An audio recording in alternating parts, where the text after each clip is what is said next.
2022-এর শেষের দিকে ডিসেম্বর মাস, রাশিয়া এবং কাজাকিস্তানের মাঝে কাস্পিয়ান সাগর অবস্থিত।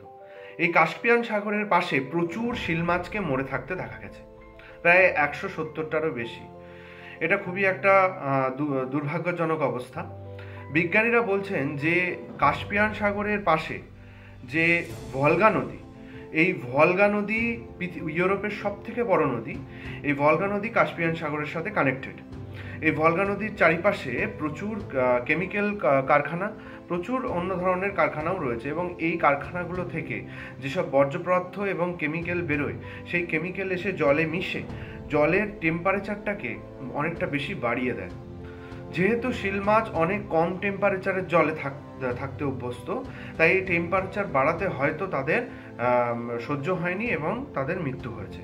এবং আরেকটাও কারণ বিজ্ঞানীরা যেটা বলছেন, এটাও হতে পারে যে ইমিউন সিস্টেমটা নষ্ট হয়ে গেছে ওদের। ইমিউন সিস্টেম মানে রোগ প্রতিরোধক ক্ষমতা। কেমনভাবে নষ্ট হয়েছে? এই যে কেমিক্যাল জলের সাথে মিশছে এবং বিভিন্ন মাছেদের মধ্যে মিশছে, এবং শিল মাছ অন্যান্য ছোট ছোট মাছ খায়। এই ছোট ছোট মাছগুলো খাওয়ার ফলে ওদের শরীরে সেই কেমিক্যাল প্রবেশ করছে এবং তাদের রোগ প্রতিরোধক ক্ষমতাটা নষ্ট হচ্ছে। এর জন্য 2022-এ প্রায় 2500-র কাছাকাছি শিল মাছ মারা গেছে, এবং 2021 থেকে 25 পর্যন্ত কয়েক হাজার শিল মাছ, প্রায় 10-20 হাজার শিল মাছ মারা গেছে। IUCN এর রেড ডেটা লিস্টে এই শিল মাছকে ইনক্লুড করা হয়েছে।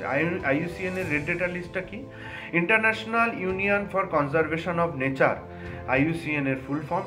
এবং এই যে এর যে রেড ডেটা লিস্ট, সেটা হচ্ছে তোমার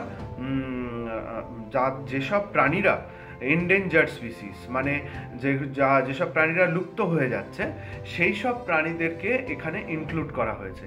এই শিল মাছও এখানে ইনক্লুডেড, যেহেতু এই শিল মাছ পৃথিবীর আর কোথাও পাওয়া যায় না, এবং এই শিল মাছ শুধুমাত্র কাস্পিয়ান সিতে পাওয়া যায়। পৃথিবীর সব থেকে ক্ষুদ্রতম শিল মাছ। এইটাই সব থেকে বেশি উদ্বেগের কারণ বিজ্ঞানীদের কাছে।